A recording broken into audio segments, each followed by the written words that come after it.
সুপ্রিয় শিক্ষার্থীরা, আশা করি তোমরা ভালো আছো। রাজবাড়ী সরকারি কলেজের অনলাইন ক্লাসে তোমাদের সবাইকে স্বাগত। আমি মোহাম্মদ জহিরুল ইসলাম, প্রভাষক, বাংলা। তোমরা একাদশ শ্রেণী, তোমাদের জন্য ইতিপূর্বে আমি বেশ কয়েকটি ক্লাস নিয়েছি। যাই হোক, এর আগের যে ক্লাসটি নিয়েছিলাম সেই ক্লাসটি একটি কবিতা ছিল। কবিতাটির নাম ছিল সুচেতনা।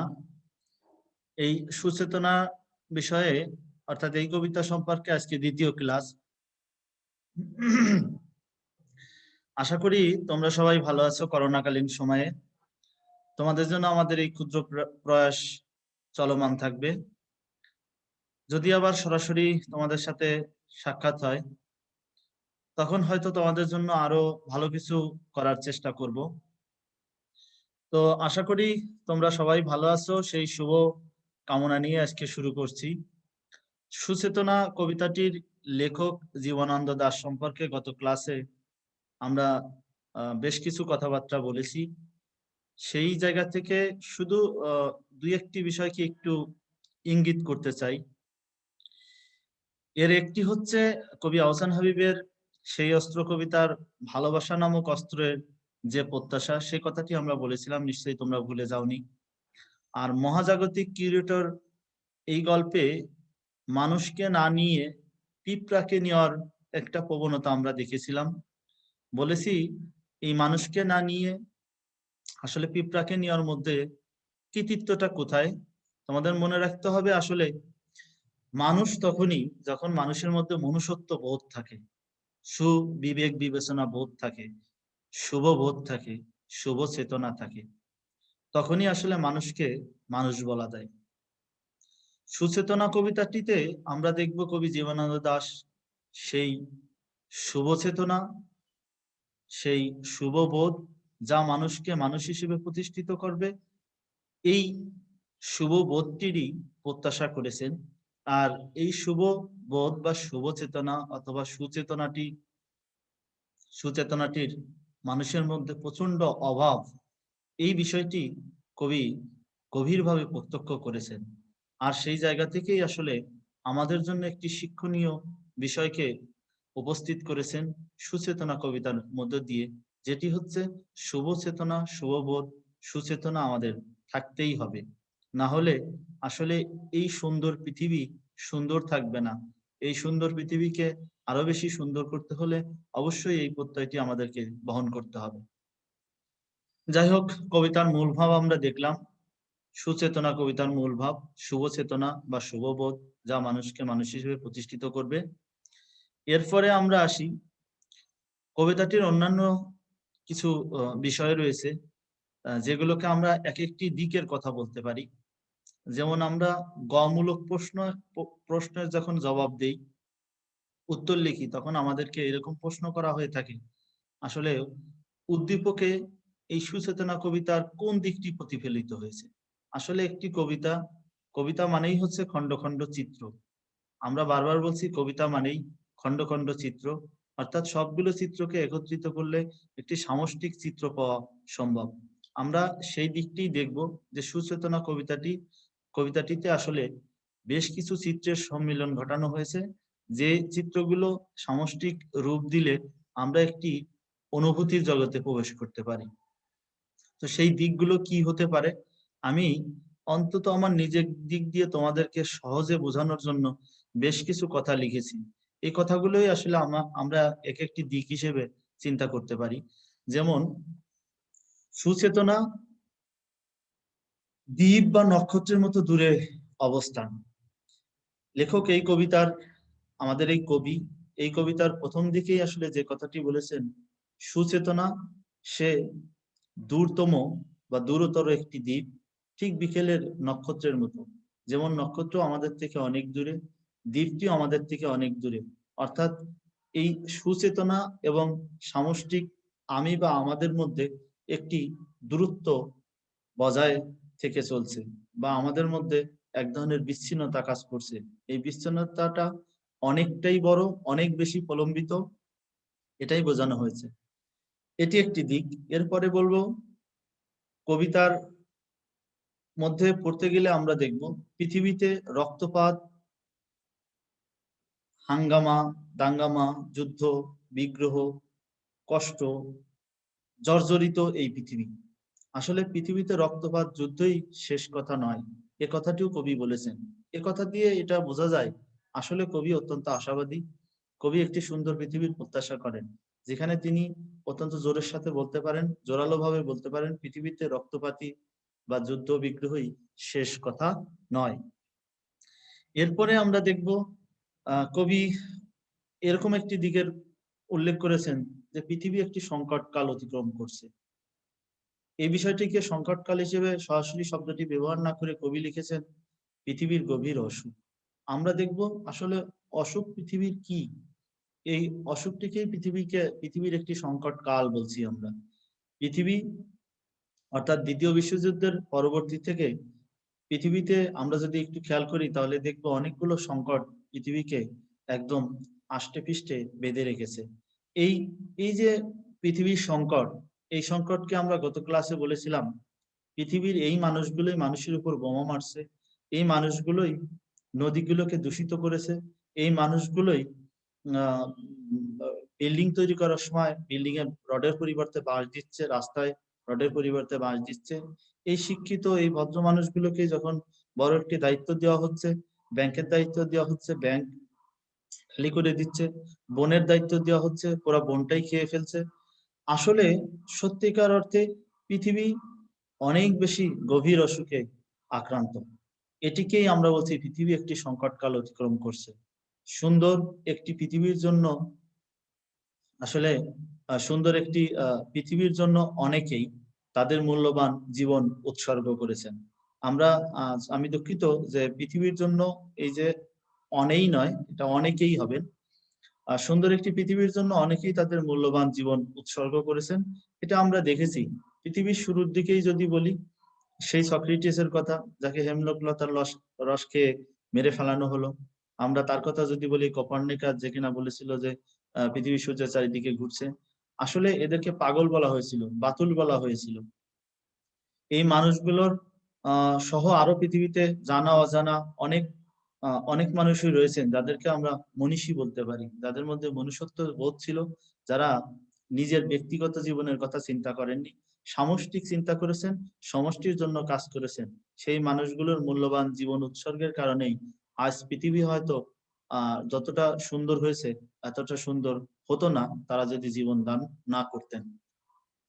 এরপরে আমরা আরেকটি দিক বলতে পারি, পৃথিবীতে না আসলেই ভালো হতো বলে কবির মনে হলেও এসে যে লাভই হয়েছে কবিতা অকপটে স্বীকার করেছেন।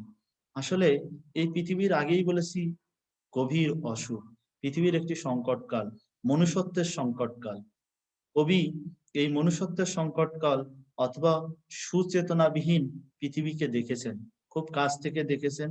তখন কবির মনে হয়েছে আসলে মাটির টানে, পৃথিবীর টানে হয়তোবা পৃথিবীতে এসেছি, কিন্তু এই অবস্থা দেখে মনে হয়েছে পৃথিবীতে হয়তোবা না আসাই ভালো ছিল।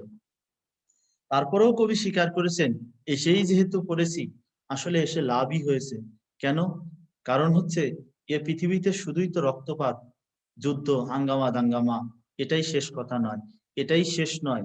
আরো এই পৃথিবীর আরো অনেক কিছু আছে যেখানে ভালো লাগার মতো, যেখানে ভালোবাসা আছে।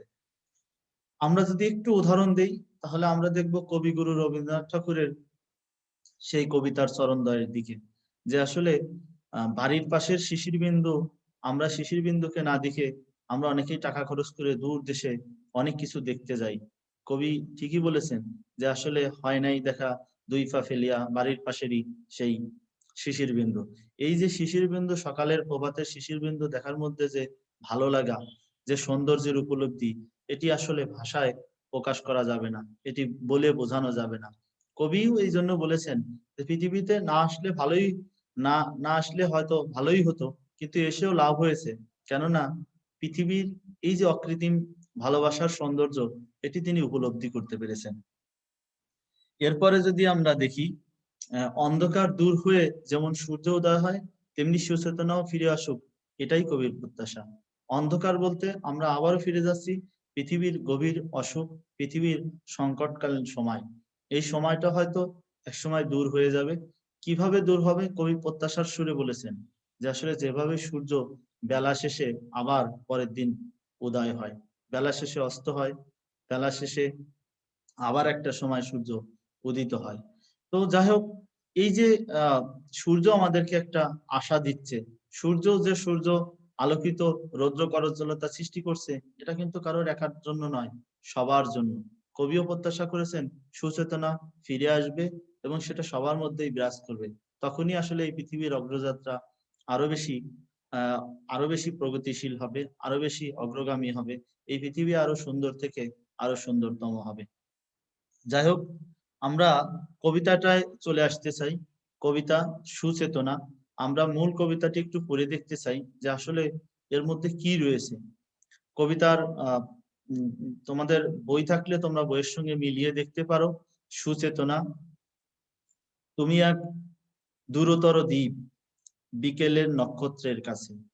বোঝাই যাচ্ছে কবি সুচেতনাকে দূরতম দ্বীপ হিসেবেই কল্পনা করেছেন, ঠিক বিকেলের নক্ষত্রের কাছে। অর্থাৎ আমাদের কাছ থেকে নক্ষত্র যেমন বিকেলে বা সন্ধ্যার আলোতে অনেক দূরের, একটি দ্বীপ অনেক দূরের, অর্থাৎ নক্ষত্র এবং দ্বীপ তুল্য দূরে সুচেতনা চলে গিয়েছে। সুচেতনা আর আমাদের মধ্যে যে বিচ্ছেদ, আমাদের মধ্যে যে দূরের বিচ্ছিন্নতা, এটিকে কবি আরেকটু চিত্রকল্প রূপকের আশ্রয় নিয়ে বলেছেন, সেইখানে দারুচিনি বনানীর ফাঁকে নির্জনতা আছে। ওই দূর দ্বীপ, সেখানেই কবি কল্পনা করেছেন দারুচিনির বনানী অর্থাৎ বন জঙ্গল আছে, এবং এই বন জঙ্গলের ফাঁকেই বলছেন নির্জনতা আছে। আসলে আক্ষরিক অর্থে না নিয়ে যদি ভাবার্থে নেই, তাহলে দেখব সুচেতনা অনেক দূরের একটি দ্বীপ, যেখানে আসলে নির্জনতা অর্থাৎ একাকী নিঃসঙ্গ হয়ে গিয়েছে। এই সুচেতনা আমাদের থেকে যখনই বিচ্ছিন্ন হয়ে যায়, এই বিচ্ছিন্নতা মানেই একাকিত্ব, নিঃসঙ্গতা। তো সুচেতনা আসলে আমাদের থেকে অনেক দূরে সরে গিয়ে সেখানেও নির্জনতম অবস্থায় আছে।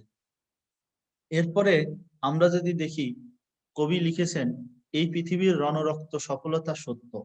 কবি স্বীকার করেছেন, তিনি উপলব্ধি করেছেন, খুব নিকট থেকে কাছ থেকে দেখেছেন এই পৃথিবীতে প্রতিনিয়ত সর্বত্র যুদ্ধ, হাঙ্গামা, রক্তপাত চলছেই। অনেকে এটাকেই সফলতা মনে করে যে এই রক্তপাত ঘটিয়েই বোধহয় সফলতা আসবে। আসলে কবিরা একটু ভিন্নভাবে উপলব্ধি করেন। কবি জীবনানন্দ দাশ পৃথিবীর এই রণরক্তপাত সফলতা হিসেবে নেননি। তিনি বলেছেন এই রক্তপাত সফলতা সত্য, কিন্তু আসলে ওটা সাময়িক সত্য, তবু শেষ সত্য নয়। তাহলে শেষ সত্যটা কি? আমরা বলেছি যে আসলে সুচেতনা ফিরে আসবে, এই পৃথিবীর রণরক্তপাত আবার শেষ হবে। এটাই মানুষের সর্বোচ্চ সফলতা, এটাই কল্যাণ, এটাই সত্য, এটাই প্রেম। এই সত্য, কল্যাণ, প্রেম, এর জন্য মানুষ অনেক সময় রক্তপাত ঘটায়।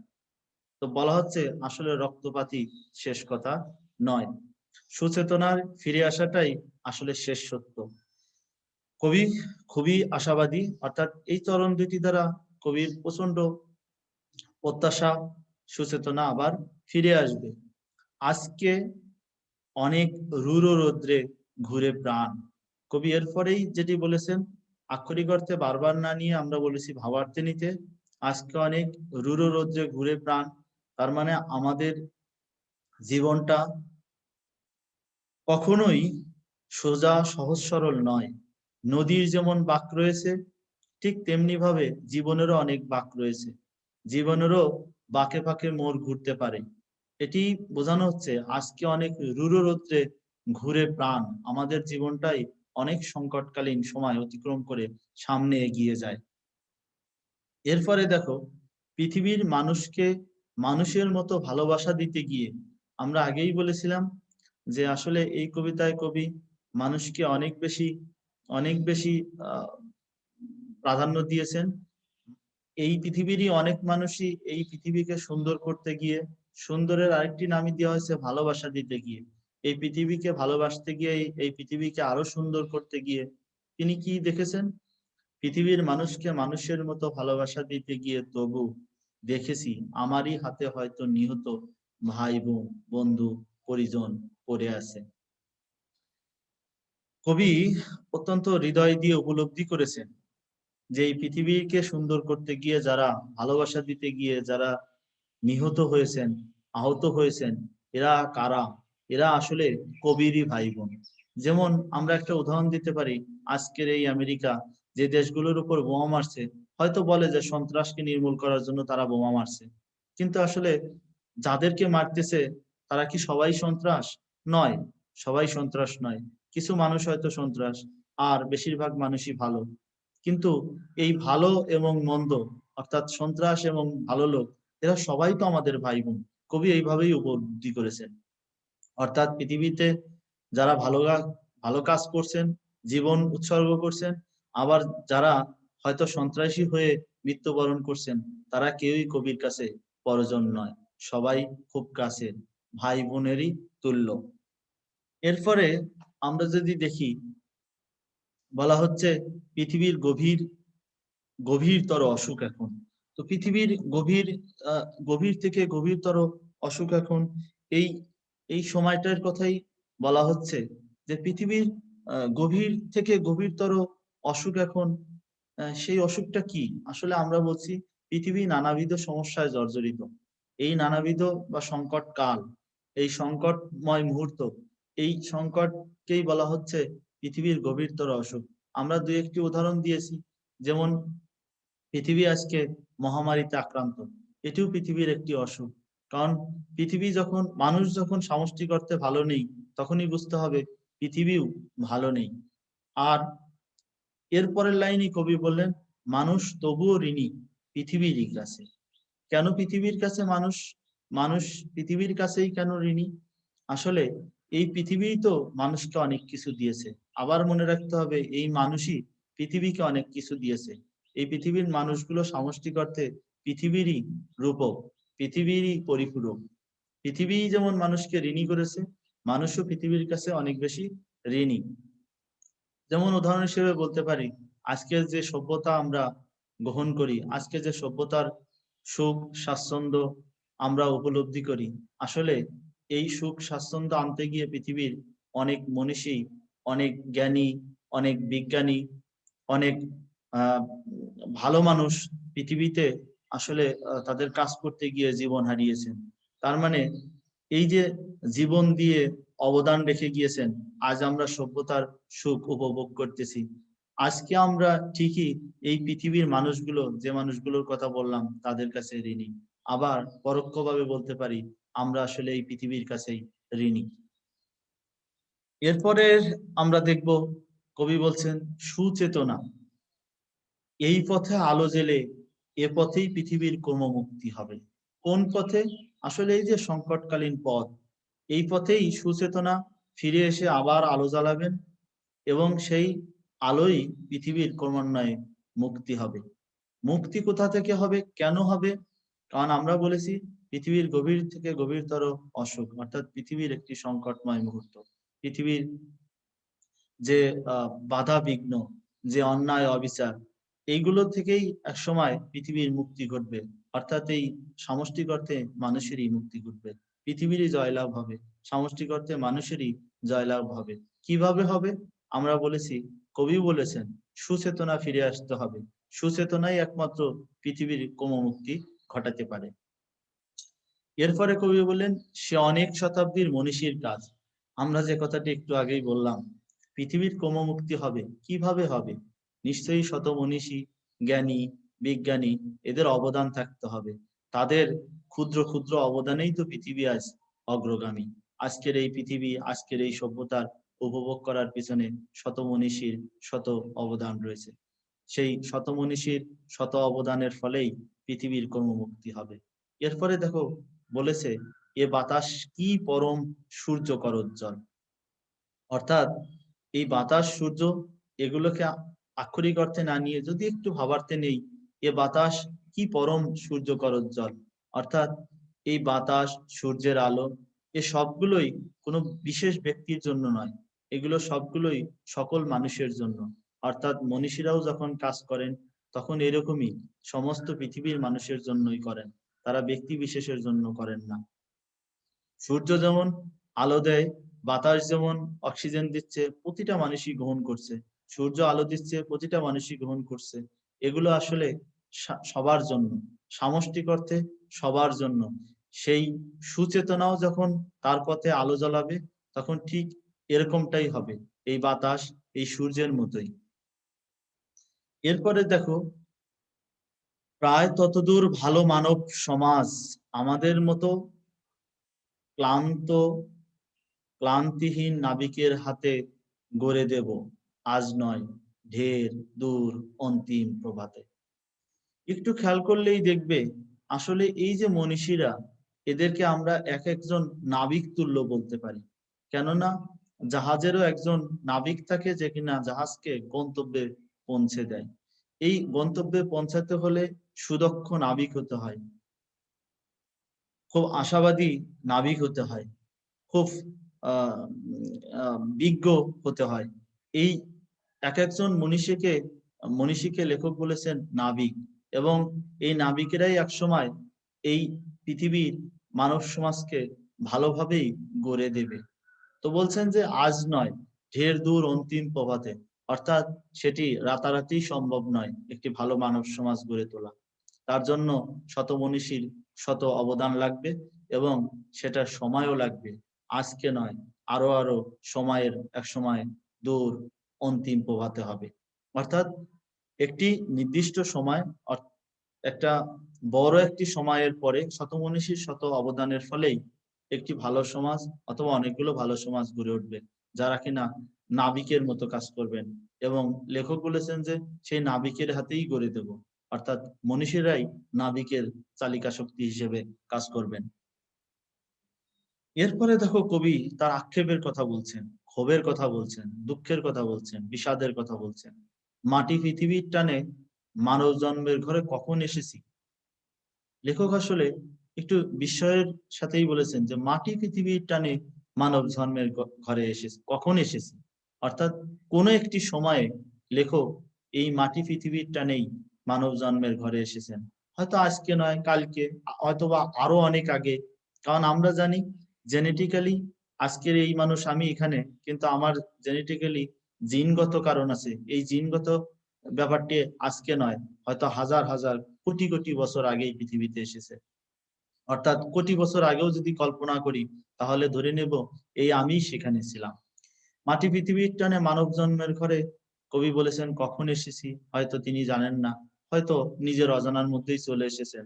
এরপরে কবি কি সুন্দর কথা বলেছেন, না এলেই ভালো হতো অনুভব করে।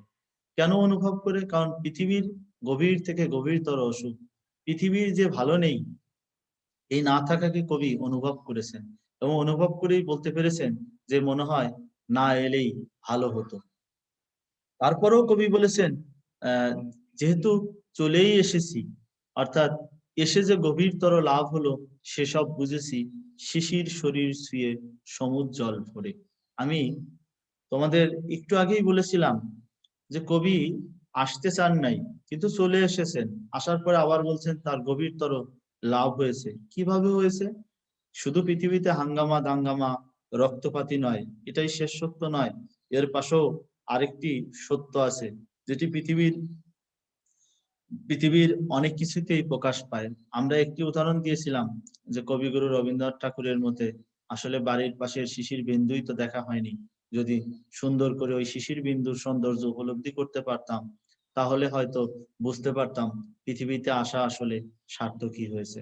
কবি মনে করেছেন শিশির শরীর ছুঁয়ে দিয়ে যে সুখ, যে সৌন্দর্যর উপলব্ধি, এই উপলব্ধিটা আসলে অসাধারণ, এটি বলে শেষ করা যায় না। এই অনুভূতির কারণেই কবি বলেছেন যে পৃথিবীতে এসে আসলে লাভই হয়েছে।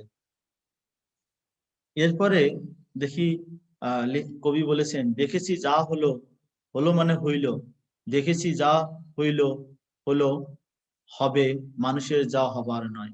অর্থাৎ কবি উপলব্ধি করেছেন যে তিনি পৃথিবীতে এসে দেখেছেন যে এখানে তো মনুষ্যত্ব থাকার কথা। মানুষ হচ্ছে আশরাফুল মাখলুকাত, মানুষ সৃষ্টির শ্রেষ্ঠ জীব। মানুষের কাছ থেকে অবশ্যই ভালো কিছু প্রত্যাশা করার, কিন্তু কোথায় সবকিছু ভালো? দেখছি অনেক কিছুই খারাপ, এই মানুষই খারাপ করেছে, এই মানুষই ধ্বংসাত্মক হিংসাত্মক কার্যকলাপ চালিয়ে যাচ্ছে। তার মানে দেখেছি যা হলো হবে, মানুষের যা হবার নয়। এই মানুষগুলোর হাতেই মানুষগুলোর নিদারুণ অবস্থা। আমরা বলেছি যে এই নিদারুণ অবস্থা হওয়ার পিছনে আসলে মানুষেরই অবদান। মানুষই এই পৃথিবীকে আরো বেশি ধ্বংসাত্মক করে তুলেছে। মানুষের এটা হবার ছিল না, হওয়ার কথা নয়, কিন্তু হয়েছে। তারপরেও কবি আশাবাদী, শাশ্বত রাত্রির বুকে সকলেই অনন্ত সূর্যোদয়। অর্থাৎ কবি অনুভব করেছেন এই চিরন্তন রাত, অর্থাৎ আমরা বলেছি চিরন্তন রাত, শাশ্বত রাত, রাতের পর রাত আসে, এটাইকে বলা হচ্ছে চিরন্তন। এই যে রাতের পর রাত আসে, সূর্য আহ উদয় হয়, আবার সূর্য অস্ত যায়, আবার উদয় হয়, এইটাকে অবলোকন করেই কবি উপলব্ধি করেছেন এই শাশ্বত রাত্রির বুকে যেমন সকলেই অনন্ত সূর্যোদয় হবে, ঠিক পৃথিবীর এই অনন্ত, পৃথিবীর এই অশেষ দুঃখ কষ্ট রক্তপাত হাঙ্গামা দাঙ্গামা শেষ হবে, এবং এই গভীরতর পৃথিবীর গভীরতর অসুখও শেষ হবে। শেষ হবে কখন? যখনই শুভ চেতনা সুচেতনা ফিরে আসবে। ঠিক সূর্যোদয়ের মতোই অনন্ত রাত্রির বুকে যেমন সূর্যোদয় হবে, আসলে পৃথিবীরও এই সংকটকাল উত্তরণ হবে এবং একসময় সুচেতনা আসবে এবং এই পৃথিবী সুন্দর থেকে আরো সুন্দরে পরিণত হবে। যাই হোক, আমরা এই সুচেতনা নামক কবিতাটি সম্পর্কে বেশ কিছু দেখলাম এবং বেশ কিছু কথাবার্তা বলেছি। এ দিয়ে অন্তত আমরা বোঝার চেষ্টা করেছি আমাদের এই কবিতাটি অসাধারণ। কবি অত্যন্ত বড় দার্শনিকের মতোই পৃথিবী নিয়ে, পৃথিবীর মানুষ নিয়ে, পৃথিবীর নানাবিধ সমস্যা নিয়ে তিনি ভেবেছেন, এবং শুধু ভাবনাই নয়, তিনি তার সে ভাবনার প্রকাশ করেছেন। অত্যন্ত বিজ্ঞ দার্শনিকের মতোই বলেছেন, রাত যত গভীর হয় প্রভাত তত নিকটে আসে। তিনি উপলব্ধি করেছেন আসলে রাত অনেক গভীর হচ্ছে, অর্থাৎ পৃথিবীর দুঃখ কষ্ট হাঙ্গামা রক্তপাত এগুলো যত জটিল থেকে জটিলতর হচ্ছে, যত বেশি অন্যায় অত্যাচার অবিচার সংগঠিত হচ্ছে, আসলে এগুলোই প্রমাণ করে যে খুব তাড়াতাড়ি আবার সুদিন ফিরে আসবে। এই সুদিনটা ফিরে আসা কিভাবে সম্ভব হবে? একমাত্র সকল মানুষের মধ্যে যখন সুচেতনা বিরাজ করবে। সুচেতনা ফিরে আসাটা খুবই জরুরি। আজকের এই কবিতাটি থেকে আমরা যা কিছু শেখার, আশা করি যে শিখেছি। এই কবিতাটি এই এতটা হৃদয় ছুঁয়ে যাওয়ার পিছনে বড় কারণ হচ্ছে দেশপ্রেম। আমি এই কবিতাটি পড়ার শুরুতে কবি জীবনানন্দ দাশ নিয়ে যখন কথা বলেছিলাম, তখন বলেছি আসলে প্রচন্ড দেশপ্রেম না থাকলে একজন কবি কখনো এরকম কথা বলতে পারেন না। বোঝাই যায় কবির মধ্যে শুধু দেশপ্রেমই নয়, দেশকে অতিক্রম করে বৈশ্বিক প্রেমও তার মধ্যে ছিল। পৃথিবীর শুধু বাংলাদেশের মানুষকে নয়, শুধু নিজের মাতৃভূমির মানুষকে নয়, দেশের মানুষকে নয়, পুরো পৃথিবীর মানুষকে তিনি ভালোবেসেছেন, পুরো পৃথিবীর মানুষের কথা ভেবেছেন। তার ভাবনার প্রতিফলন তিনি ঘটিয়েছেন এই সুচেতনা কবিতাটিতে। সুচেতনা কবিতাটি আমরা এর আগেও বলেছি আমাদের পাঠ্য করা হয়েছে বনলতা সেন নামক কাব্যগ্রন্থ থেকে, এবং এই বনলতা সেন কাব্যটি 1942 সালে প্রথম প্রকাশিত হয়। কবি জীবনানন্দ দাশের একটি শ্রেষ্ঠ কবিতা বা কাব্য, কবিতা বলি। এই বনলতা সেন কাব্যের মধ্যেই আমরা বলেছি সুচেতনা কবিতাটি রয়েছে। আশা করি তোমাদের কবিতাটি ভালো লাগবে।